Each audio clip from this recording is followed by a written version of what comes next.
Hello दोस्तों, आप लोगों का स्वागत है हमारे यूट्यूब चैनल पर। हम लोग आज पढ़ने वाले हैं इस वीडियो में कक्षा 7 गृह कौशल यूपी बोर्ड का पाठ 4। इस पाठ का नाम है रोग और उनसे बचाव। तो इसका हम लोग इस वीडियो में प्रश्न उत्तर देखने वाले हैं। जो पहला दिया है प्रश्न बहुविकल्पीय प्रश्न, इसका पहला दिया है सही विकल्प को चुनिए। तो पहला इसमें देखेंगे जल के माध्यम से रोग होता है। तो इसमें 4 विकल्प दिया है, इसमें कोई एक सही होगा। तो आइए विकल्प को देखते हैं। क नंबर विकल्प है मलेरिया, ख है रिकेट्स, ग है स्कर्वी, घ है हैजा। तो जो मलेरिया है वो मादा मच्छर के काटने से होता है या फैलता है। और ख नंबर रिकेट जो दिया है रिकेट्स, ये विटामिन डी की कमी से होता है। और जो स्कर्वी है वो विटामिन सी की कमी से होता है। तो इसलिए इसका सही उत्तर हो जाएगा हैजा। जल के माध्यम से हैजा रोग होता है। और प्रश्न नंबर 2 है टाइफाइड रोग फैलता है। तो इसका विकल्प क है मलेरिया, ख है जल, ग है दूध, घ है उपयुक्त सभी। तो इसका सही उत्तर हो जाएगा उपयुक्त सभी। टाइफाइड रोग फैलता है तो इसका सही उत्तर हो जाएगा घ उपयुक्त सभी। प्रश्न नंबर 2 है मिलान कीजिए। इसका आइए देखते हैं उत्तर। पेचिस, जो पेचिस है उसका हम मिला देंगे जीवन रक्षक घोल। जो 15 अक्टूबर दिया है उसको हम मिला देंगे विश्व हस्त प्रक्षालन सफाई दिवस। प्रक्षालन का मतलब होता है सफाई। और जो हैजा है इसको मिला देंगे मक्खी। हैजा जो है रोग वो मक्खी के संक्रमण से अत्यधिक फैलता है। आइए हम लोग प्रश्न नंबर 2 को देखते हैं। इसमें अति लघु उत्तरीय प्रश्न को देखना है। क नंबर प्रश्न है अतिसार रोग किन कारणों से होता है। तो इसका उत्तर हो जाएगा यह रोग भी दूषित जल एवं भोजन के सेवन से फैलता है। जो अतिसार रोग है वो दूषित जल मतलब गंदा पानी और भोजन के सेवन से फैलता है। इससे ग्रसित व्यक्ति को बार बार पतली दस्त आने लगता है, शरीर में पानी की कमी हो जाती है और रोगी कमजोर हो जाता है या पड़ जाता है। आइए इसका ख नंबर उत्तर प्रश्न देखते हैं। हैजा रोग किसके द्वारा होता फैलता है या होता है। हैजा रोग किसके द्वारा फैलता है। तो इसका उत्तर हो जाएगा हैजा फैलने का कारण। तो आइए देखते हैं किस कारण से हैजा रोग फैलता है। दूषित जल पीने से हैजे का रोग फैलने की संभावना होती है। हैजे के रोगी के वमन व दस्त से उसके जीवाणु शरीर से बाहर निकलते हैं। यदि दस्त व वमन को अच्छी तरह साफ न किया जाए तो उस पर मक्खियाँ बैठ जाती हैं। फिर वही मक्खियाँ खाद्य पदार्थों पर बैठकर उनको रोगाणु युक्त बना देती हैं। मक्खियाँ हैजा फैलाने में सबसे अधिक सहायक होती हैं। इसका मतलब है जो हैजा रोग है वो दूषित जल पीने से हैजा रोग की फैलने की संभावना अत्यधिक होती है। जैसे दस्त या वमन करते हैं लोग, मतलब उल्टियाँ करते हैं, उसे साफ नहीं करते हैं घरों में, तो उस पर मक्खियाँ बैठती हैं। जब हम भोजन करने बैठते हैं तो वहाँ पर आकर बैठ जाती हैं मक्खियाँ, तो उससे जो हैजा रोग फैलने की संभावना अत्यधिक होती है। तो आइए प्रश्न नंबर 3 देखते हैं, लघु उत्तरीय प्रश्न। इसका क है जीवन रक्षक घोल कैसे और कब बनाते हैं। तो इसका उत्तर हो जाएगा जब किसी व्यक्ति को अतिसार रोग हो जाए तो निर्जलीकरण को रोकने के लिए जीवन रक्षक घोल जैसे 1 गिलास पानी में 1 चम्मच चीनी और 1 चुटकी नमक मिलाकर एवं इलेक्ट्रिकली देना चाहिए। जो जीवन रक्षक घोल है वो कैसे बनाते हैं। 1 गिलास पानी में 1 चम्मच चीनी और 1 चुटकी नमक मिलाकर। आइए हम लोग प्रश्न नंबर 3 देखते हैं। प्रश्न नंबर 3 है पेचिस रोग के लक्षण लिखिए। तो इसका उत्तर देखेंगे। पेचिस के लक्षण निम्न हैं।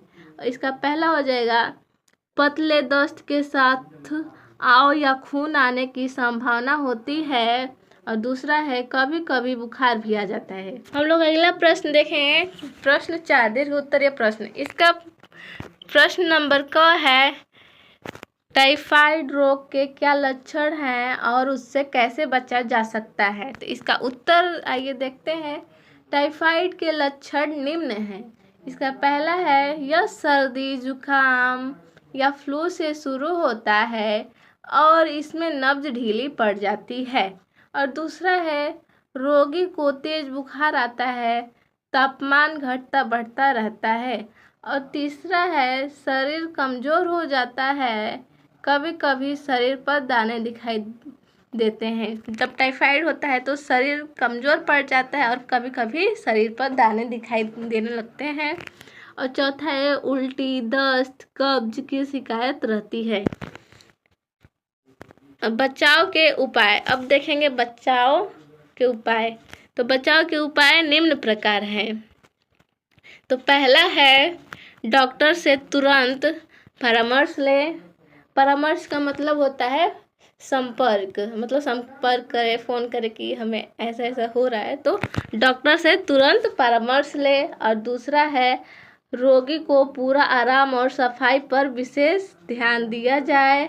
तीसरा है उबला पानी ठंडा करके दिया जाए, उबलते पानी को ठंडा करके देना चाहिए। चौथा है रोगी को उबला दूध, साबूदाना, दलिया, मूंग की खिचड़ी दे।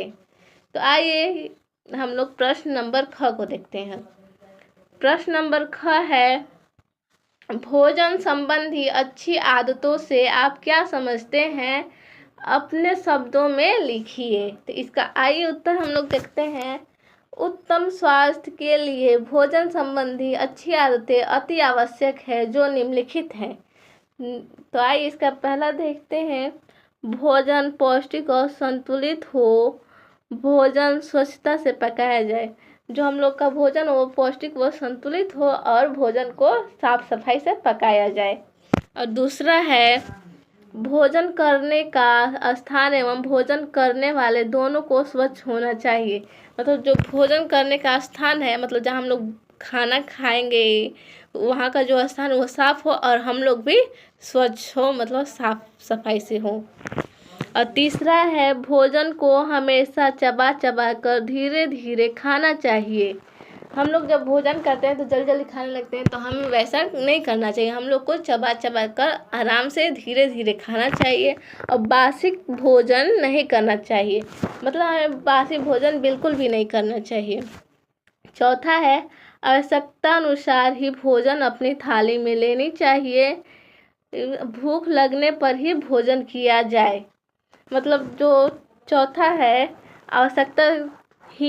आवश्यकता अनुसार ही भोजन अपनी थाली में लेना चाहिए, मतलब हमें जितनी भूख लगे, जितना हम लोग खा सकते हैं उतना ही हमें अपनी थाली में भोजन लेना चाहिए और भूख लगने पर ही हमें भोजन करना चाहिए।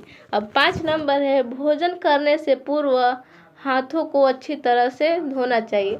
जब हम लोग भोजन करने बैठते हैं तो उससे पहले हम लोग को हाथ अच्छी तरह से धोकर बैठना चाहिए भोजन करने के लिए। 6 नंबर है कम से कम 8 या 10 गिलास पानी प्रतिदिन पिए।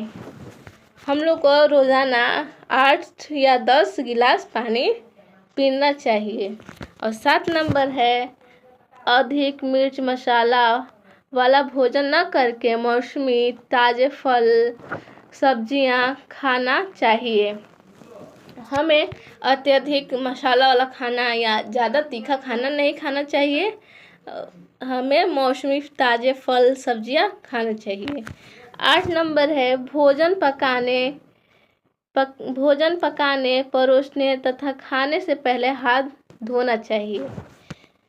हमें मतलब जब हम लोग भोजन पकाते हैं तो हमें उससे पहले परोसने और खाने से पहले हाथ को अच्छी तरह से धो लेना चाहिए, तब परोसना चाहिए और खाना चाहिए। तो आप लोग भी कमेंट बॉक्स में ज़रूर बताइएगा कि आप लोग रोज़ाना प्रतिदिन कितने गिलास पानी पीते हो दिन भर में। धन्यवाद।